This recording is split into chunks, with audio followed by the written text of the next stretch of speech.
Hello and welcome to Phantasy Calradia. Now this is actually a new update. This is the newest update, basically one could ever ask for, because this one just dropped a couple of days ago, and I know what you're thinking.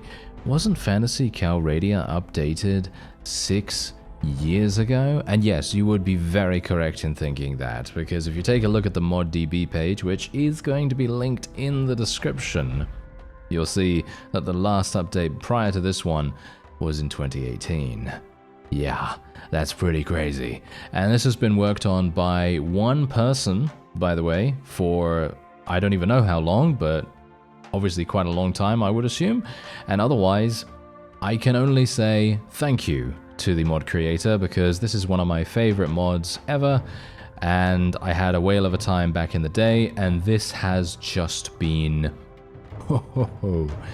so much stuff has actually happened right here. You'll see exactly what I'm talking about. So as you can see, this is a high fantasy and a role-playing friendly environment. So basically, if you want to play something, you have it. It's available. Whatever you want to play, it's available. So we're not going to be a king. We're going to be creating a character and not starting as the king. And then we get the ability to choose what we want to be. So obviously you could change, you know, what your father was. I'm gonna just stay with the noble start right here. You can obviously change what you want to be here. I guess I'll do noble in training. That's gonna give us actually a huge amount in leadership, which is pretty decent. And it's also gonna provide us with +8 hunting. Now you may you may be a little bit confused, because I also was when I first kind of like booted it up, because I don't think that Phantasy Calradia had these kinds of things beforehand. Maybe it did, maybe it didn't, but I don't think so. Basically, there are a bunch of skills and guilds that you can join that are going to provide your character with certain upgrades. Or shall we say, more like certain skills, certain proficiencies that are not weapon proficiencies. So, for example, mine is +8 hunting, so that basically means that I'm going to be really good at finding food in the wilds, basically. So if I were to go to Acolyte here, it's going to change that. Is it going to change that? Apparently it didn't change that at all. So, no, there we go. Shop Assistant gives me +10 in butchering. So there's a huge amount of changes right here. Look at this. If I want to be a craftsman's apprentice, you can see here that it's actually going to give me +8 to smithing, +8 to woodcrafting, and +8 to leatherworking. And we also still have the +8 to hunting as well. So there's a huge amount of customization here available. And I'm also going to... Okay, now here's the thing. I was initially thinking to myself, I'm going to play Arcane Deathbloom. If you know Arcane Deathbloom, he was he was basically the OG necromancer way back in the day. I'm not going to play him in this particular video or this particular miniseries. I don't even know what we're going to be making right now. I know that I kind of have an idea in mind about what kind of character I want to make, but it's not going to be Arcane for this one. But if people are interested, I'm more than happy to revive him, resurrect him, raise him from the dead, of course, because I think that is going to be exceptionally fun.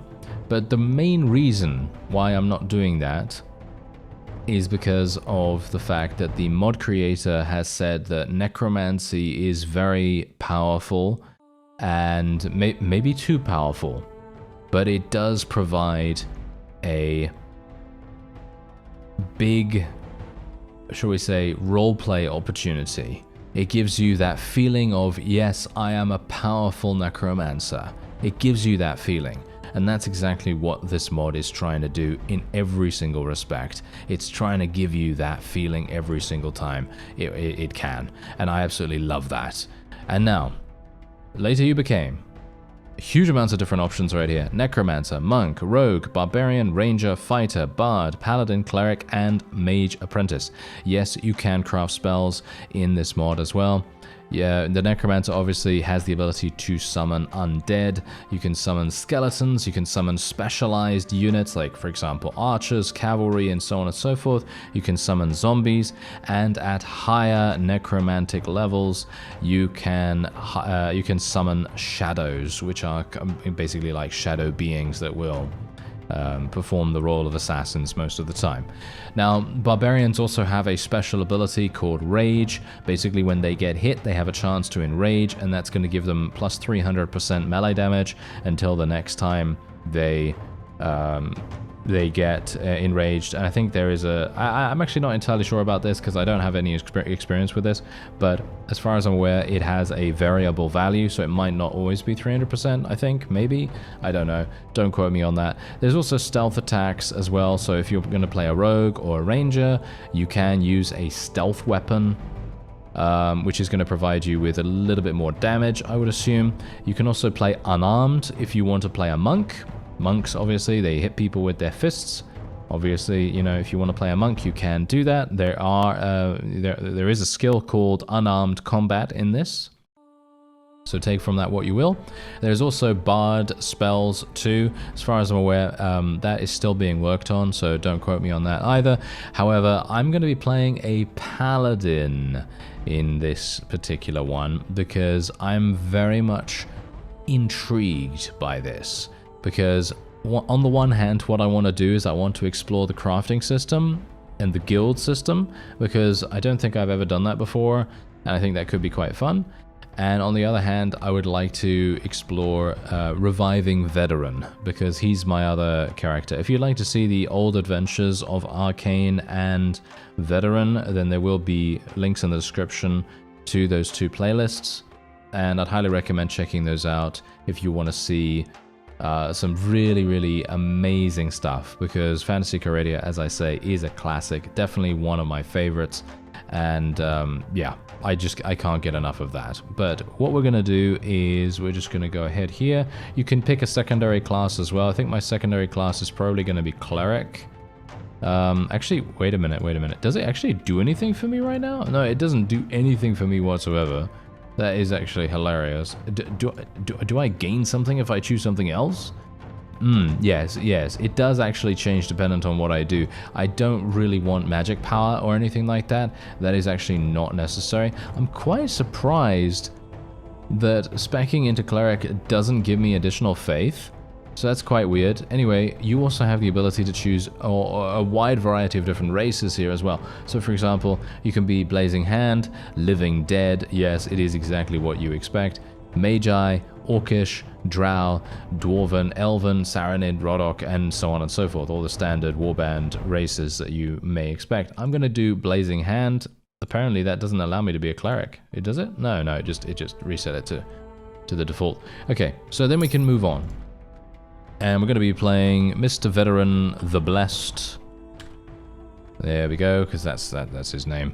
And yes, so Faith is going to be our main skill here, but we're also going to have a bit of an issue with our crafting abilities. So we need to have a huge amount of intelligence as well, and my intelligence at the moment is looking really bad.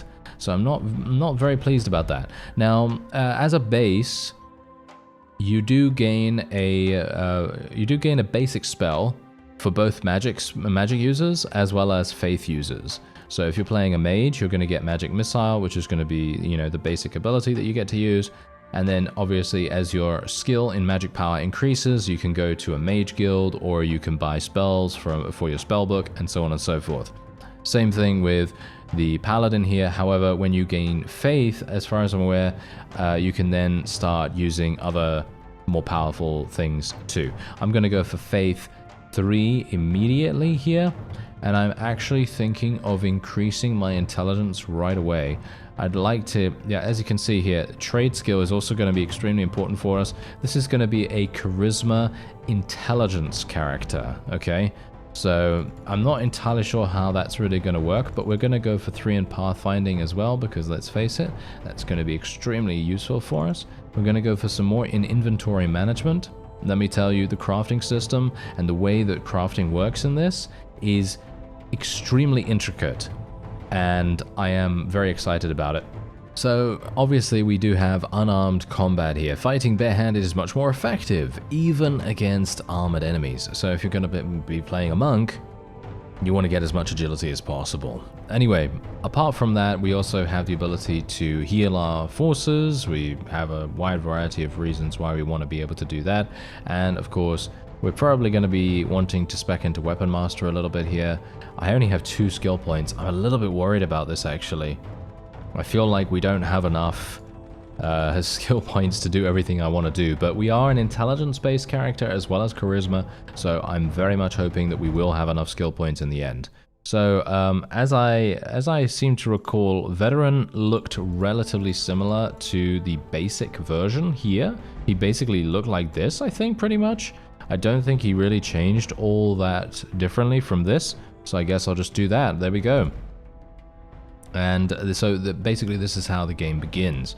Now, I personally am very much looking forward to seeing how we do here, because we do have some tools straight away that I can either sell or we can do something else with. Now, the values for the food have been changed quite dramatically. As you can see, they actually have 100 in a stack rather than, I believe it is normally 50. Or something along those lines. Same thing with the fruit and the grain and the bread, it's all been changed. And you can also customize this yourself. The mod creator has given an extremely extensive way and description and explanations about how you can modify the game to your liking. So if you so desire, you can of course do that too. I'm going to be just using a sword here. I don't think I'm going to be using a bow at all, so I'm just going to unequip that. We have the holy symbol here. We do not want to sell this. It's going to be very important for us. So first of all, what we want to do is we actually want to check to see, okay, I can sell this for 356. I'm not sure, there's not that much, there isn't actually a huge amount of money in these marketplaces. I'm actually quite surprised. Whoa, we're moving fast. Why am I moving so fast? Okay, that's pretty crazy. Okay, so this guy is actually not too bad. Baron Bear is actually a person that is a good crafter. He can craft weapons and things like that. Actually wondering whether we want to get him. He's a gnome, as you can see right here. Here it comes, here it comes. Ah, damn, another failed prank. Oh, who are you? Is smoke coming from under your beard, Master Gnome? Ooh, that smells. Hey, have you ever eaten penguin? It's sad that they can't fly. Hey, what are you wearing? Armor is great. I once made a set of armor impervious to fireballs, but the guy drowned. Too bad, really. Maybe if their wings were bigger. That's what I'll do. I'll make wings for penguins. I have to put the repeating crossbow aside for a bit. You know, if he would have used a breathing tube like I suggested, he wouldn't have drowned. But boy, dwarves can get really stubborn. Hey, where are you going? Can I come? Yeah, sure. Why not? He invents things, and he joins for free. So why not? I think that sounds like a pretty decent idea. So this guy, as you can quite clearly tell, I've heard gnomes have a certain skill tinkering and inventing items. That is mostly true, my friend.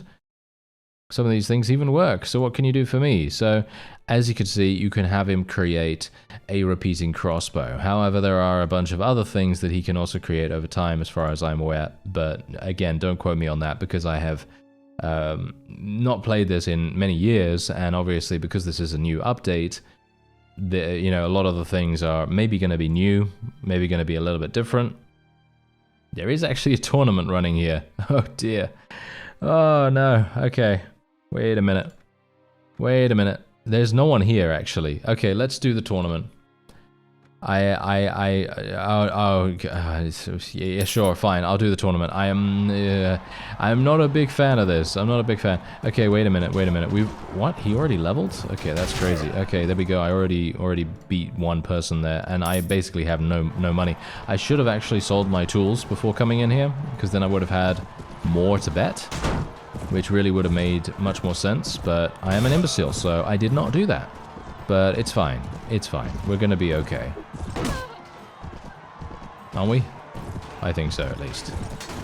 There we go. Oh, did I kill him? Did I kill that guy? I think I did kill that guy.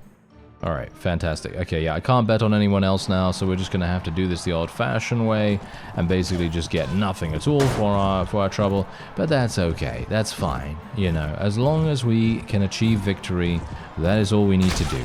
Okay, so otherwise, I'm just going to be very, very careful here. Oh, nice, nice. Okay. Come on now. Kill him. Kill him. Yes. Good damage. Oh, no. Oh, dear. I'm having a bad feeling about this. Oh dear, this is not good.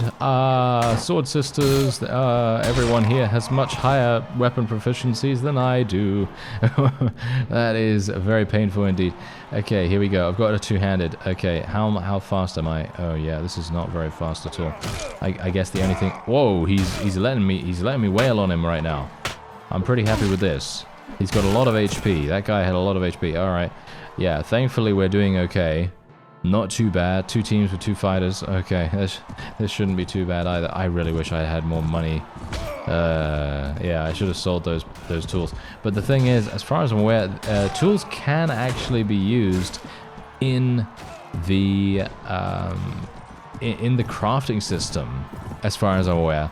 And that's the reason why I was being maybe a little bit guarded. You know, I didn't really want to sell my tools just in case I actually needed them to craft something, but that's the thing. You need money to craft, right? You need money to craft. But basically what I'm going to try to do, if I can actually make it work, is to make some early money. I'm kind of hoping, with the exception of obviously doing this tournament, I'm kind of hoping that I'll be able to utilize the crafting system, because there's, as I said, a very intricate crafting system available in the mod. And it basically allows you to craft things and then sell those things for a profit. So basically what you want to do is you want to buy raw materials. For example, I think you can buy iron or maybe something like that. I actually have no idea. I'm going to have to consult the various documents, or we're going to have a look at the guilds, which we will take a look at now. So as you can see, we currently have companion level teachings in smithing, novice teachings in exploring, companion level teachings in leatherworking, and then you can also visit the crafting workshops as well. There's no real point in me doing that, however, but what I would like to do is I'd like to be a really good smith, because we can craft some amazing stuff. So as you can see in here, look at this. I would like to turn in 5 iron, and this is going to be 800 dinars and 140 to 350 experience. You see how absolutely amazing and complex this is. So basically what we can do is we can advance our skills. So look at this. I want to receive lessons from a smithing companion. It costs 150 and it lasts 7 hours. I don't know how many times we have to do this to be able to gain anything, but it could be particularly useful. So otherwise, apart from that, we could also become a good miner. Becoming a miner might be somewhat useful. I want to receive novice, guild politics, and rank in mining. Yes, I want to do that. I would like to do that because if we can mine and actually gain a significant amount of iron, then we're going to be able to get more experience, get more cash as we run around and do things. And you can also influence how often you're going to be finding these kinds of things. So there we go. I actually did this. So now what we can do is we can learn a little bit more. Obviously, I do have a lot of money right now, thanks to the tournament. But obviously then it's not enough, you know, it's not enough. All right, so as you can see here, this success teaches you 9 skill experience. Your total skill experience bonus is thus 9, and you raise your skill by 1 point. Your new skill experience bonus is thus 4. You don't understand why you failed, and so gain nothing in your skill. Okay, yeah, so basically I succeeded twice and failed once, which is absolutely fine. As you can see, we have a skill of 3 at the moment, and once again, we can do the same thing here. Now, what's really cool is you can also do this. I want to buy some iron for 255 dinars. You have a 15% discount for your guild membership.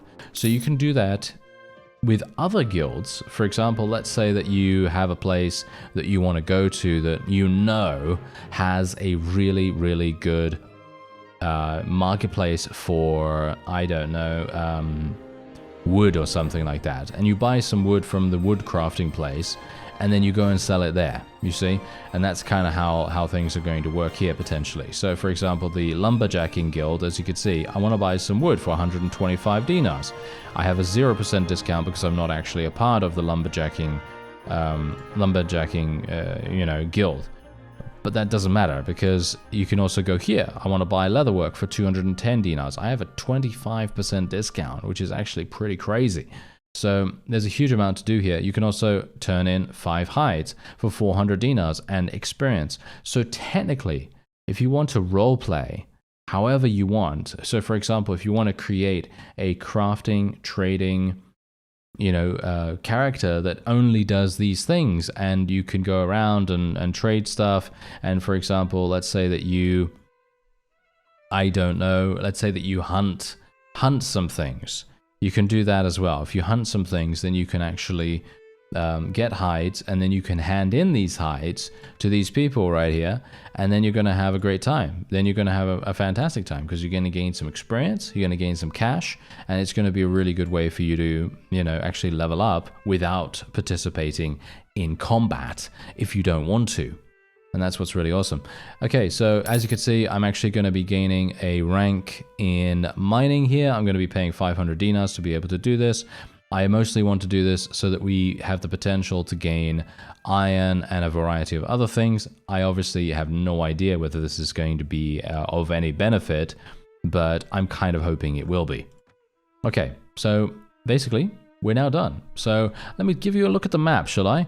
Yes, if you haven't seen my old Phantasy Calradia series, then this is going to be a really, really cool site for you. All right, so as you can tell, this has been split up rather dramatically. So you see here, this is the Kingdom of Aegeas, of course, as you might expect. They are, as you may remember, they're in possession of Ravadin. And, well, I think Kudan was actually the Khergits, but I could be wrong about that, actually. I don't know. It's been a long time since I played native. Anyway, the point is, it doesn't matter. Right now, they own that as well. And then there is Blazing Hand Temple. And you may be thinking, okay, who's the Blazing Hand? Well, they are basically the people that I'm probably going to be joining in this playthrough, because Blazing Hand, they're basically an order of faith-based characters, and it makes the most sense for a paladin / cleric to be able to join them. They also own Riverchegg at the moment as well. Apart from that, you also have the standard Kingdom of Nords, and then you have the Norkruk Realm. The Norkruk Realm, I believe, are the dwarves. So if you want to play a dwarf, then by all means, you can go and do that. And very much self-explanatory, the Dokohan Koldorf Alliance, they are, of course, elves. And then if we go all the way over here, these are the orcs. They are immediately at war against us, or they don't like us that much. And then we obviously have the Khergit Khanate right next to them. You have the Saranid Sultanate. And then all the way in the south, you have these guys, the Delthasum Empire. They are the undead. They are the evil mages, the necromancers, and so on and so forth. They're going to be storming all over the place, doing some pretty crazy stuff. And then, of course, you have the House of Ken-Erden, who are indeed drow. So you're going to be seeing those as well. Funnily enough, they only have 2 fiefs. Oh, no, actually, never mind. They have a lot more fiefs, but they have a couple of extras, randomly scattered around here and there. And then, of course, you have the Swadians, the Rodoks, and then you also have the Ridus Majocracy. They are, of course, the, shall we say, quote-unquote, good wizards, and the, more on the side of good alignment, spellcasters, and things like that. Otherwise, I believe that's it. I think I've explained every single faction so far. Yeah, I think I have. Anyway, you also have this. The Four Ways Inn. The Four Ways Inn is a very important location. It has the ability to give you a wide variety of different benefits. There are places for you to learn spells. I think there's also a number of other benefits. I think there's a magic merchant, so you can purchase legendary equipment there or something.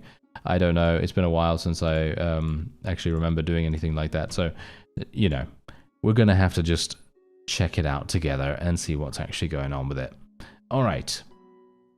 So, what else do we want to do? Well, I probably want to get... I don't even know what I want to get right now. I kind of want to get more... I mean, creativity is... maybe it's going to be useful. But I think we're probably not going to do that just yet. We do have... you know what? I'm going to go for more inventory management right here. We might go for some... Maybe entertainment could be useful. I mean, that's the funny thing. That is going to be a bard skill. That is definitely a bard skill. I might actually take some prisoner management, actually, because we are going to be a charisma-based character, so it kind of makes sense for us to get some prisoner management, in my opinion. But yes, anyway, we're now done at Ravidin, I think, and we're just going to walk around a little bit randomly here. I'm just going to go and recruit some volunteers from the nearest Blazing Hand village. Now, as you can see right here, the specialty of this village is to buy tools for quite a good price. So, for example, let's say that you want to go here, they'll buy tools for 389, which is actually pretty crazy, because you can also see here that you have dried meat. Now, okay, this is a very interesting mechanic, okay? Now, I'm going to tell you about it just now. So basically, if you are a hunting character, let's say you're a hunting character, or let's say you find some food that you particularly want to buy for a cheap price. Let's say there's a village that sells, I don't know, some venison or something like that, and you know 100% that the venison is going to expire. It's going to obviously degrade over time, right? Well, don't worry about that, because if you actually utilize one of your skills, you can... Let me just show you. You can go, no, not here, not here. You can go here, and you can, I actually don't think it allows me to do that. No, okay, fine. It doesn't allow me to do it right now, because I don't actually have anything in my inventory, but if I had some venison or some raw meat, I would be able to preserve that particular food supply, and it would increase the value of that food. So for example, let's say that I went hunting, I slaughtered a bunch of deer or, whatever, then I gained some of that venison for free, basically, because I'm obviously hunting, and then I turn it into smoked venison, and let's say regular venison is going to sell for 100, and then smoked venison is going to sell for 200, so you're basically doubling the amount, and this is obviously just an example. Anyway, I want to sell tools for 516. You can actually do that right here. So instead of 389, they'll buy it for 516, which is actually pretty incredible. I'm going to do that. Sounds good. Why not? Why not? Let's do that. And yeah, every single village has a speciality of some kind. So there's also that to take into account. Also bear in mind that if you are going to be traveling at night, you have to be a little bit careful, because undead characters are going to get stronger at night than if they were in the daytime. What's this? This village has no specialty. All right. Okay, fine. Good to know. Good to know. Let's actually, I'm just going to try to hire some more Blazing Hand people. I actually like them a great deal. However, I think the is to buy wool for quite a good price. Okay, yeah, well, here's the thing. Back in the day, when I played Veteran for the first time, I basically just recruited Blazing Hand troops. And that, I think, is not going to work nowadays. And the main reason why that's not going to work is because I think that the clerics and the various paladins and so on and so forth are part of the Blazing Hand. I think they may have been changed a little bit. I'm not entirely sure, because as far as I'm aware, they are much more support focused rather than actual combat units. Because beforehand, they were pretty good at what they did, and they had exceptional amounts of survivability, because they'd be able to heal themselves and so on. Anyway, I can actually show you my prayer book now. So this is the prayer book. This heals the caster and the nearby allied troops. This creates a weapon that can either be thrown or used in melee. The weapon kind depends on the caster's deity's favored weapon. And then you also have a number of other things like here. It heals the paladin depending on the honor score. So basically, we are a good character at the moment. And turns or destroys nearby undead. So I'm going to summon this. This is one of my favorite weapons that I used to use as veteran as well. This is literally just a like an energy hammer of some sort. And it can take people prisoner really, really easily as well. As you can see right here. Literally just... Oh, wow. I literally just took so much... Well, I took a lot of... I took a lot of damage. I certainly wasn't expecting that, that's for sure. I thought to myself, wait a minute, surely I've got enough HP to be able to survive. How did that guy actually do that much damage to me? That was crazy. I have no idea. Don't I have 55 HP or something like that? I thought I had 55 HP. Okay. Well, that's funny. Anyway, there you go. We do get the opportunity to take some people prisoner, which is pretty decent, I guess. And we now have the ability to also equip some of these things. These are all terrible, terrible pieces of gear, so it's not really going to be anything too special. However, our forces are able to level up a little bit here as well. Okay, so Berenber does need to do a little something. As you can see, his creativity is currently 4. Let's increase his creativity again to 5. And then we can get him some other things. I'm probably going to make him be relatively decent at... Oh, you know what? You know what? I'm actually... Okay. What about this? What about this? What if we make him into an unarmed combat specialist? He has 10 in agility at the moment, rather than 6 in strength. Because obviously, if you take a look at this, this is very much an agility-focused build, potentially. Power Strike is still going to be useful, though. I'm going to spec him into unarmed. Yeah, right now, I'll spec him into unarmed, and we'll see if that actually does anything. I think it might be kind of fun to try it out, at the very least. Okay, so I'm just going to spec these guys into skirmishers, because I want to try to support our nuns as much as possible. And you know what? Because this is the first episode, if you want to see more, by the way, just let me know. You know, hit that like button. You know, tell me in the comments whatever you want to do. But generally, that would show me that you're interested in more. But otherwise, here's the thing: I do want to show you the troops, because that's usually what I do in these kinds of first episodes, you know, just so that you can actually see what's going on with all these factions. Now, there isn't a drop-down menu, unfortunately, so it's going to be a little bit difficult for me to really show everything. But obviously, you've got the standard, you know, the standard wonderful people that you might expect from the base game. And actually, wait a minute. They actually have some additional units. Yes, never mind. They actually do have additional people. So you can see here that they have Swadian champions and Knights of the King. They also have Swadian snipers as well, which is a one step up from the Swadian sharpshooter.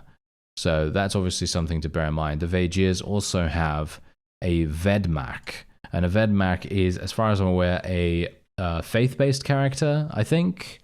I'm not entirely sure, but as you can see, their weapon proficiencies are absolutely incredible, and that you even have the ability to see their dodge percentages as well, which I very much appreciate, because then you can now see exactly how effective these guys are going to be. This is apparently a ranged character. Yeah, as you can see, he has the ability to use lightning bolts. And no doubt that is going to absolutely chunk, because you can see there it does 60 piercing damage, and he has 12 of those to throw.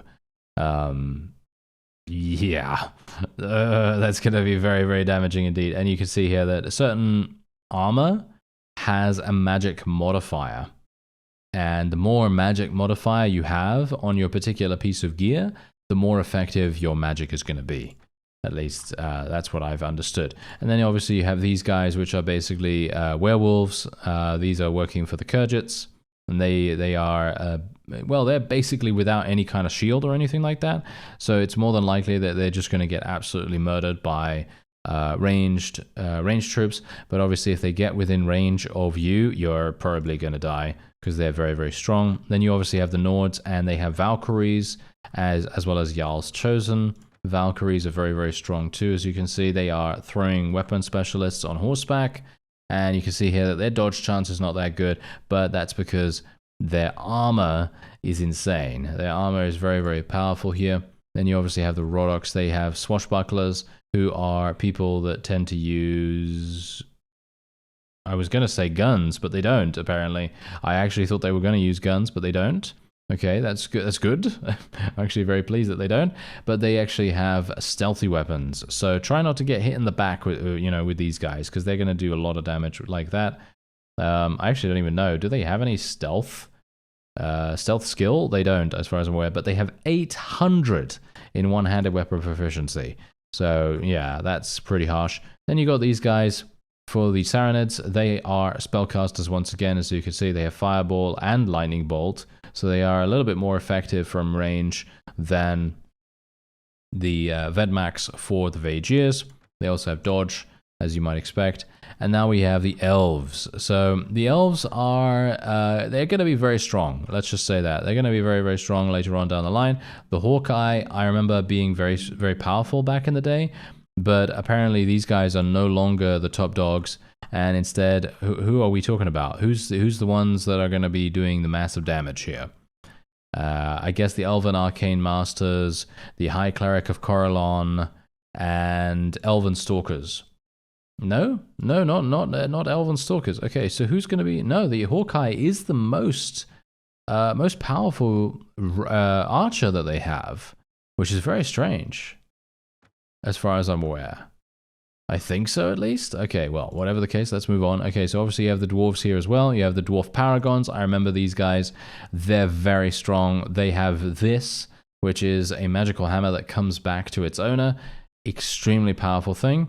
They have a bunch of shields, very, very heavy armor, basically no dodge chance, which is obviously fantastic, because you can then eliminate them much easier. And they also have guns, as you might expect. Then you have Drow. They have spiders, of course. If you know anything about D&D, then you're going to know about Lolth, and you're going to know that they tend to worship spiders. And otherwise, you also have the ability for them to become Drow priestesses, who are very, very strong here. Actually, their weapon proficiencies are pretty low. That's probably because they are primarily healers and support. As you can see right here, a magical ring that restores the wielder and his or her party in a 10-meter radius during combat. This is the kind of thing that I was talking about before, where I was talking about magical items and things like that. So, yeah, they got that. And then they also have Drow assassins, of course, as well as master mages and blade masters. And yeah, these assassins are going to be... this is just a shadow blade, actually. Sorry, my bad. This is not what I wanted to see actually at the time, but yes, they've got a lot of very cool looking things. Then we have the orcs. Orcs are mostly, shall we say, horde based characters. In other words, they're basically going to try to outnumber you as much as possible. That's what they're going to do very early on in the game. They're going to get, armies of over 2,000 just so that they can capture some territory nearby. And then obviously you have the Riders Majocracy. These guys use golems, as you might expect. These things are insane, very, very powerful. But as you can tell, they don't really have the greatest shielding or anything like that, but they have insane armor, as you can tell. Try headshotting this guy, 250 to head armor. Yeah, try headshotting that. Anyway, the Delthasum Empire, as you might expect, they basically have skeletons, dark mages, necromancers, liches, and so on. They're very, very powerful with that. And then their direct enemies are going to be the Order of the Blazing Hand, of course. And this is who we're currently using. And eventually we're going to be having Blazing Hand Inquisitors and Blazing Hand Vanquishers. And they have the ability to wield the Sunblade, which causes extra damage to the undead. And you also have Blazing Hand Knights as well, as you might expect. So there's a bunch of extra things there, but you got to bear in mind that these guys right here, they are mostly support, right? That's the reason why their weapon proficiencies are not exactly super, super high or anything like that. They are mostly going to be supportish kind of characters. And they're going to be healing, and they're going to be doing things with their prayers and buffing and so on and so forth. So, yeah. Anyway, there you go. That's a nice little look at that. And now we have another battle on our hands. Let's hope that I don't actually die this time. So, let me actually just heal myself. Oh, wow. This heal is just... Oh, wait. It heals over time. Oh, good to know. Good to know. Okay, it heals over time. It heals twice, I think. Or am I stupid? I might be stupid. I don't know. Yeah, well, whatever the case, my faith, my faith energy, yeah, I was going to say my faith skill, no, but my faith energy is regenerating over time. So I'm actually very much appreciating that, and I'm now back at full HP, which is great. Okay, so the enemy is actually attempting to shoot at us with one of their bandit mages, but I don't think that's really going to do too much. So let me actually just try and kill this guy. There we go. I actually would like to get the other weapon back, because if I had... Well, I got shot in the face for 139 damage. I guess that is a very classic moment indeed. However, it doesn't really matter too much because our forces are going to be able to deal with this relatively easily, but I need a shield. Oh, yeah, I need a shield. Anyway, there you go. It's actually quite funny as well because you know, these things just happen to me every single time. I don't even know. Oh, never mind. We actually do have a helmet. Look at that. We do have a helmet. That's crazy. Didn't even know we had a helmet, but apparently we do. Yeah, so we can also obviously equip Berambert with some stuff too. So wow, he doesn't even have. Oh yeah, he doesn't even have 7 strength. Alright, so I actually just picked up some raw food just so that I could show you this system. I don't know whether I'm going to be able to even do this appropriately, but here's the thing. If you fail, it just means that some of the food gets ruined, basically, which is obviously going to be sad, but this is going to just, you know, it's going to just show you exactly what we can do here. So I will preserve my beef. There you go. Let's do it. Did I succeed? Did I succeed in that? I think I might have. Yes, I think I did. There you go. So I preserved my beef, and now it will no longer go bad. And as you can see, we now have another 90 food for a very, very cheap price, which is actually very nice because usually, if I am correct about this, usually dried meat is going to sell for a lot more. Or should we say, you're going to have to buy it for a much more expensive price. I could be wrong about that, of course. But yeah, as you can see, venison meat right here is 91. And I bought this for 58, I think. And now it's 86. So if I want to sell it, it's 86. So I think that's actually pretty decent. I can also buy some iron here for a really, really cheap price. As you can see, I can sell it for... I buy it for 767. And I can actually sell it over in one of these villages, which is actually quite funny. I'm not entirely sure. Yeah, look at this. I can sell it for 332. I actually think I might be able to sell it. You know what? Wait a minute. Wait a minute. We might have something cool to do. Maybe I can actually make this work. It would be pretty awesome if I could actually do this. Okay, Crafter's Workshop. Okay, so it's the smith. You have no tools. I can't craft anything. See, now that's exactly the reason why I was like, should I sell these tools or should I not? Well, I sold them for more than I'm buying them for, so I guess that's kind of... I guess that's decent, eh? I think that's kind of decent. Alright, so here we go. So now this is the reason why I was blown away by the system. I don't know whether this was present in any other mod. I don't remember this, okay? I don't remember this in any other mod that I've seen in Warband. And I've seen a lot of them, right? I've seen a lot of them. You know, maybe even hundreds. I don't even know. I guess so, maybe. Anyway, I'm kind of hoping that maybe what I can do is I could do something really cool here. So, for example, I can craft tools. Turn iron ore into iron. Well, that doesn't really help me that much. Gathering and crafting tools, and I need 3 out of 2 iron. I need wood. Wood is fuel. Chain links. Okay, now I want to craft something else. Is there something else that I can actually craft here that's going to be super, super useful for me? I can't craft any armor right now. What about some of these things? What about mail mittens? I need chain links to be able to do that, and I also need leather gloves. So now this is the point. All of this is combined, right? Every single thing has some kind of combination associated with it. So for example, if I want to be you know, relatively good at this, I need to be able to do leatherworking as well as smithing. Because if I, for example, want to craft, let's say I want to craft something like this, I want to craft leather gloves. So for example, here, I want to craft leather gloves. I need 1 leatherwork to be able to do that. So how do I do that, right? How do I do that? So what we want to do is we want to go here and change this setting.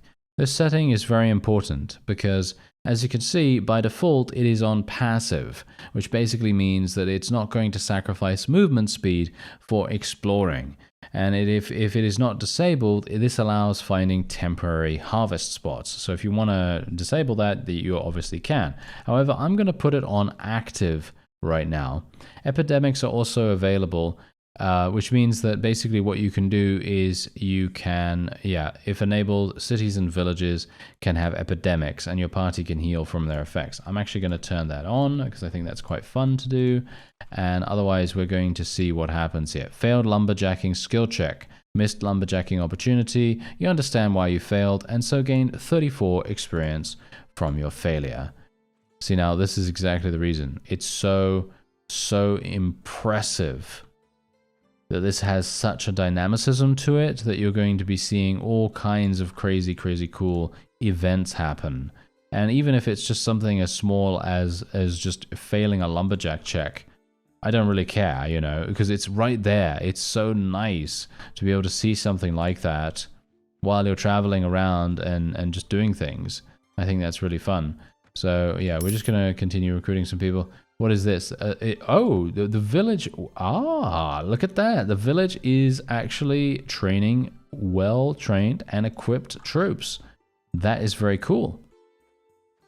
Failed mining skill check.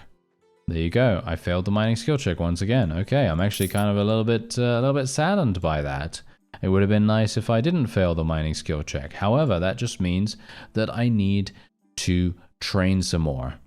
So in other words, I need to go to, there is actually no mining guild here. No, are you serious? There's no mining guild here? Okay, apparently there's no mining guild here. So I guess what I'll do is I'll leave. However, as you can see, there is the ability to recruit a number of other people. So I'm going to recruit some male Blazing Hand novices and Blazing Hand monks for 200 dinars. This is extremely cheap, by the way. Very cheap for so many troops. But, as you can quite clearly tell, we started with 87 maximum company size, which is actually crazy good. And very surprised that we actually had so much. Anyway, this is the event that I was telling you about. The orcs have amassed an enormous army and are planning on plundering and conquering it all. And you'll see here that they're going to expand outward very fast. They're probably going to be able to take Tolga. They'll probably take Amarad. And they may even take some other things in the process, but, well, that's not really my problem, is it? No, it's not really my problem, not right now at least. It will be later on down the line, that is for sure. Alright, so we're back here, let's see. Okay, so we can now receive lessons once again. I do need to continue doing some trading though, and now that a week has passed, and this is obviously a thing that maybe you didn't know about, maybe you did, maybe you didn't, but basically, as soon as a week passes in-game, it allows the supply and demand system of trading and of the marketplaces to become a little bit more stable. So things are going to be, much more made aware. You're going to be made aware of what's good and what's not. And you can use your trade skill to be able to verify those things. So for example, if I assess the local prices right now, I do actually have a pretty decent amount of trade skill, surprisingly enough. And we can actually do that straight away. So continue listening to trade discussions. So you can see here, buying wine and selling it here at De Cuba would bring a profit of 26 dinars. This is just terrible. This is not a very good thing at all, but that doesn't make any difference because we can actually look at other towns and find out other things whenever we want. So that's exactly what we're going to do at some point. But obviously, I do want to continue doing this. I'd like to find another tournament, actually. I think finding another tournament would be extremely powerful for us because we now have enough money to be able to bet on ourselves in almost every single, every single way. We can also buy some additional iron here if I want to. I could also turn in 5 iron for 800. So yeah, there's any number of different things that you can do. And as you can see, there's even a small tutorial about what everything is. And you can see that once you get to 13, you are then a master in the skill. So for example, guilds have many uses. They provide skill teachings. These teachings will allow you to gain much more experience from using your skills and other various benefits. So, for example, they can provide skill lessons, recruit specialists once you reach a certain level. These options will show for some guilds. Give skill lessons. Once you reach a certain level, you'll be able to give lessons yourself, and these lessons will give you dinars and renown in exchange for your time. And you can also turn in materials, and you'll be able to turn in raw materials for a better price than average and some experience.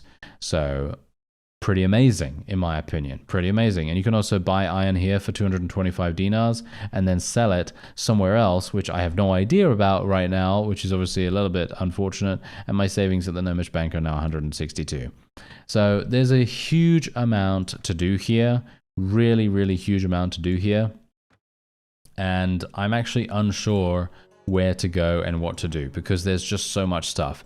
And that's actually what I love about Warband. That's actually what I loved about Warband when let me just clarify that, because on the one hand I loved it, and on the other hand I was daunted by it, because when you first initially start playing this game, you are overwhelmed by the amount of stuff that is before you here, because you're like, what do I do? Where do I go? You know, there's no way of knowing what to do or where to go at the time, you know, in the initial start when you first begin. But then eventually you start learning these things, you start exploring, you start doing these tournaments, doing these arenas, going and doing a quest or two, and figuring out the game step by step. And that's the magic of it, you know, if you'll pardon the pun, considering we're playing a magic-based mod. But yes, if you would like to check out Phantasy Calradia 2024, because that's what this update is. Pretty amazing. Gotta say, applauding to the mod creator. Thank you very much for your work on this. And, well, I just gotta say thank you very much for watching. And I'll see you next time.